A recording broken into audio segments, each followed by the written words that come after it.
Finding a soulmate is one of the hardest things ever. Honestly, it's like trying to get Wi-Fi at a campsite. You're waving your phone around, standing on one leg and praying to the universe for a single bar of connection. Love feels the same sometimes, true lovers. Like you're searching for a signal that never seems strong enough. Hi, I'm Haim with Be Love Media. And today we'll chat about the juncture between the wisdom of the Tao Te Ching, verse 76, and your love life. I'm passionate about helping true lovers like you shift from forcing and struggling in relationships to allowing softness, flexibility, and alignment with the Tao. Stick around until the end because we'll recite together the ultimate affirmations to attract your ultimate soulmate. And if you find value in this space, please take a moment to like and subscribe. It helps us grow this circle of love. So here is Tao Te Ching, verse 76, translated by Stephen Mitchell. When a man is alive, he is soft and supple. When he is dead, he becomes hard and rigid. When a plant is alive, it is soft and tender. When it is dead, it becomes dry and brittle. Therefore, whoever is stiff and inflexible is a disciple of death.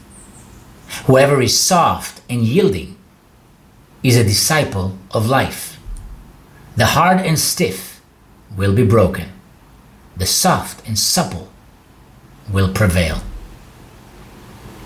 True lovers, after my third divorce, I realized something painful. I had been hard, rigid, and closed in my relationships. I thought strength meant keeping my guard up and protecting myself, but the truth, that hardness was brittle. It broke connections instead of nurturing them. It was also that I was rigid in the way I was managing relationships.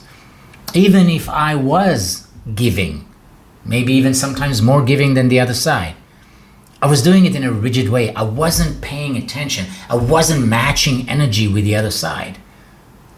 You know, when you're a giver, if that's the situation, and you're with another person who is a taker, you got to pay attention from the beginning. Number one, is this the kind of relationship you want to be in?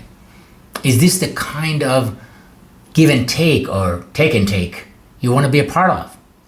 Is this partner matching energy with you?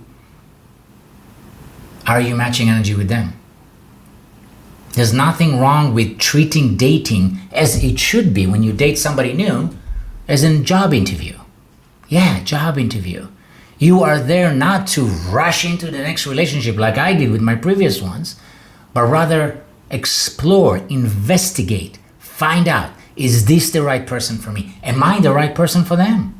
Maybe they're awesome, but I'm just not right for them. We're not aiming at the same goals in life. We don't have the same spiritual notions or spiritual desires in how we want to grow, if we want to grow. I remember my last failed relationship, my last failed marriage, my third.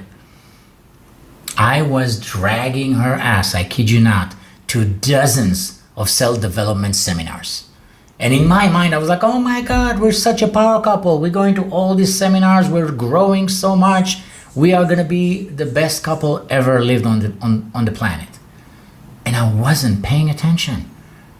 Yeah, maybe she was going there either to please me, either she enjoyed the social circumstances of it, getting to know people, maybe networking for the silly networking business we thought we were running, just collecting phone numbers instead of actually using the seminars what they're for, growing, developing.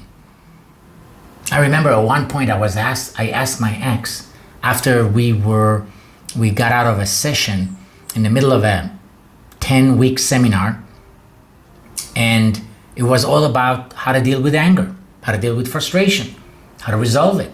Fantastic seminar. And I felt like I was getting so much out of it.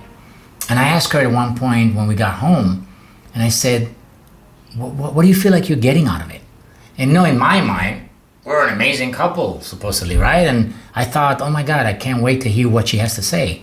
And she blew my mind when she said casually, I don't understand what's wrong with being angry. Now, for the sake of context, she had anger issues, still does. And when somebody who has a problem managing their anger says, what's wrong with anger? You know they got a problem. You know they're missing the whole context, the big picture of it. Of course there's something wrong with anger. Yes, it's okay to feel anger, but are you gonna unleash your anger on other people around you instead of finding out what it is that triggers you? Maybe a mature conversation with the other side could resolve it. Maybe you need therapy. Nothing wrong with that. I had plenty of that. So that I wouldn't take my anger and my frustration on the people around me, right? Well, she didn't get it. But I wasn't paying attention anyway. I thought, all right, that's just her. That's just her doing herself. No wonder it ended the way it ended. During 18 months of shadow work, this verse 76, spoke to me like a whisper from the Tao. Be soft, be yielding, be alive. I started practicing vulnerability, listening more than I spoke, and letting love bend instead of break. That verse also served me during my divorce process. It took me 2.5 years from the day I left that relationship and filed for divorce to finalize that divorce. Now we still have certain legal conflicts that I'm working on resolving right now, even post-divorce, since we have a child together. But during those several years, I had to ask myself time and time again, based on this verse, when is my time to yield during this legal battle?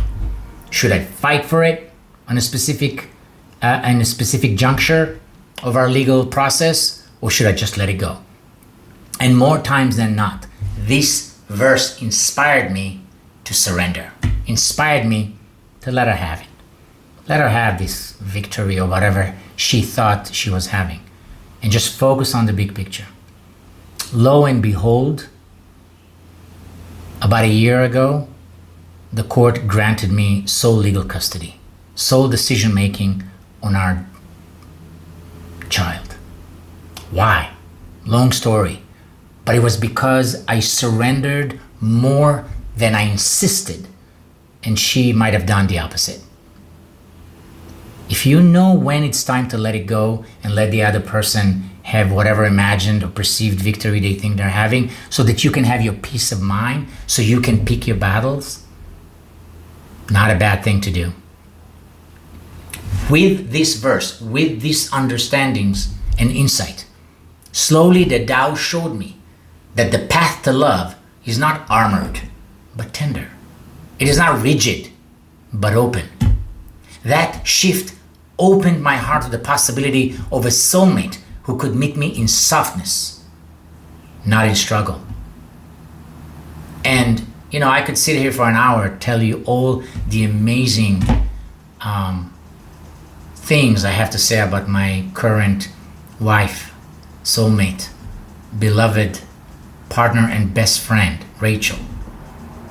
But she is the absolute epitome of softness. And there was something I didn't realize I was missing in previous relationships. Somehow I picked women who were rigid, probably were mirroring my rigidity. And now,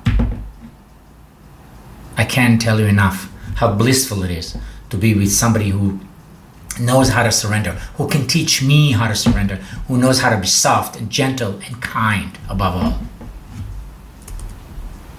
Now, true lovers, let's affirm together. Say these aloud and let them reshape your inner being. I am love, soft and open. I am love, yielding and alive. I am love, supple and strong. I am love, tender and true. I am love, flexible in spirit. I am love, free from rigidity. I am love, safe in my softness. I am love, grounded yet yielding. I am love, flowing like the Tao. I am love, and love prevails through me. True lovers, if today's reflection gave you insight or joy, please like, comment, share, and subscribe.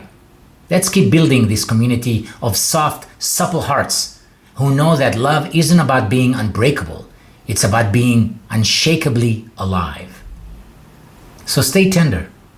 Let love bend. And remember, searching for your soulmate is easier than finding a campsite with good Wi-Fi.